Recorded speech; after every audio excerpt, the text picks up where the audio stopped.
Mirë po, në këtë moment Rama krijon edhe një marrëveshje për ndërtim anijesh në Pashaliman. Në një kohë që Pashalimanin Rama e ka dhënë turqëve, tash unë s'di se si do zgjidhet. Po tani Rama largon turqit merr italianët. Po si do t'i largosh? Me Kosta. Do t'i largosh si Baçelli që i mbyllet televizionin për intereset e tua personale dhe shqiptarët paguajnë miliona euro, dollar.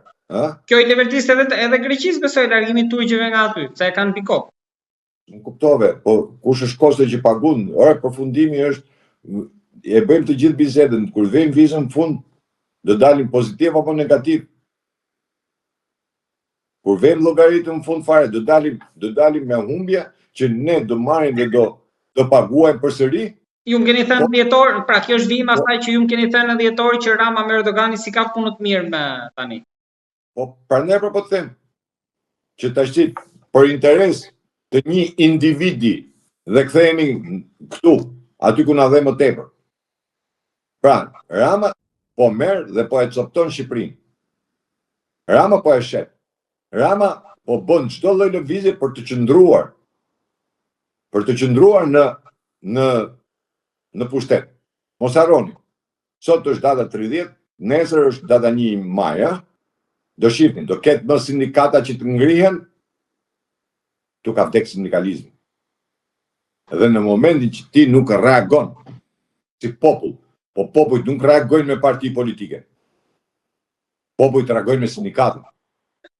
Sindikatën këta parti politike i shkatruan. Kjo politike e shkatroi sindikatën. Se po kthehemi nga një për ta kuptuar drejt. Dhe sot ne kemi një kryeminist që bën çdo gjë dhe nuk i hyn gjë, fal çdo gjë. Po, të lutem, zotë Merkoshi, edhe diçka kam tek pjesa e trekëndshit që po luhet tani Turqi, Greqi, Itali. Mund të kemi një bashkëtesë aty mes italianëve dhe turqëve në Pashaliman edhe në kontekst të lutem edhe në vëmendje vizitën e kryeministit kthimit nga Greqia, çfarë mund të jetë diskutuar pra. E kam fjalën ajo që po luhet në jug e gjitha. Sa aty është edhe harta territoriale që mund të bëjë ndryshime tani, pra janë shumë gjëra për momentin në jug. Ajo që ne kemi shkatruar dhe kemi bërë që pavarësisht se ne kemi arritur ta nxjerrim Shqipërinë nga kuriq, por thash fal pozicionit gjeografik që është, ka fal Zoti se kam fal ta. Ne jemi një pikë strategjike. Dhe një politik kombëtare do bënte që ajo të ngele pikë strategjike. Pra, mos të kthehesh as në turizëm, as në tubacione apo ku di unë në njërën tjetrën. Po të ngele pikë strategjike ushtarake, si po vjen situata sot dhe po tregon lufta në lindjen e mesme apo në Ukrainë, po tregon që jemi prap lufte. Dhe ne nuk duhet të nxitemi nga posti personal i një njeriu për të shitur strategjinë e këtij vendi. Se Rama do iki nesër. Problemi është që na ngelet ne.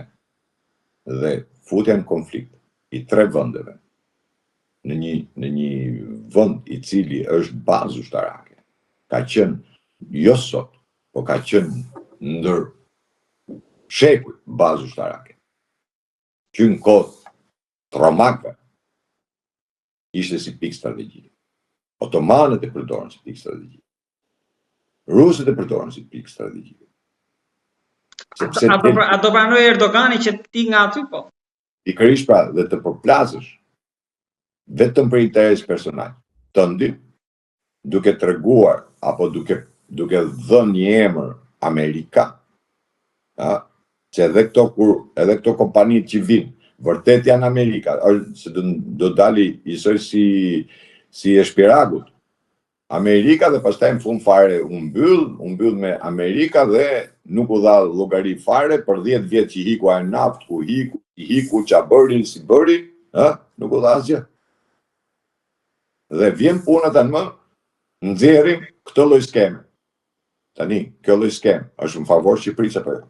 Gjëja e parë. Kush është në favor të kombit? Po nëse ti i bën pazare njëherë shkon në bordin e paqes, ke Trumpi, pastaj shkon në Spanjë, ke samiti kundër Trumpit, është hajde ta gjejmë, me kë jemi. Dhe ajo që e kam thënë gjithmonë, Shqipëria është akoma nuk është caktuar se në çka do ketë, pavarësisht deklaratave. Sepse u bë 100 vjet që Shqipëria është caktuar rrugë kalimi, që është në konferencën e Jaltës. Shqipëria u la rrugë kalimi dhe Shqipëria akoma është rrugë kalimi. Prandaj ndodhin të situatat që ndodhin në Shqipëri, se nuk ka absolutisht askush veton themi ose partnerë, se ne i bëjmë gjithë partnerë strategjik, njëherë Itali, njëherë Turqi, njëherë Greqi, njëherë... Kemi të tre. Edhe gjithë, kush ta del, ne i bëjmë partnerë strategjik. Dhe Rama e ka kuptu këtë lloj-loje, sepse ka dhe edhe atë këshilltarin e ka Izraelit, kështu që e ka kuptu këtë lloj-loje ai edhe vazhdon luan këtë, ashtu siç bëri me vizitën e tij në Greqi.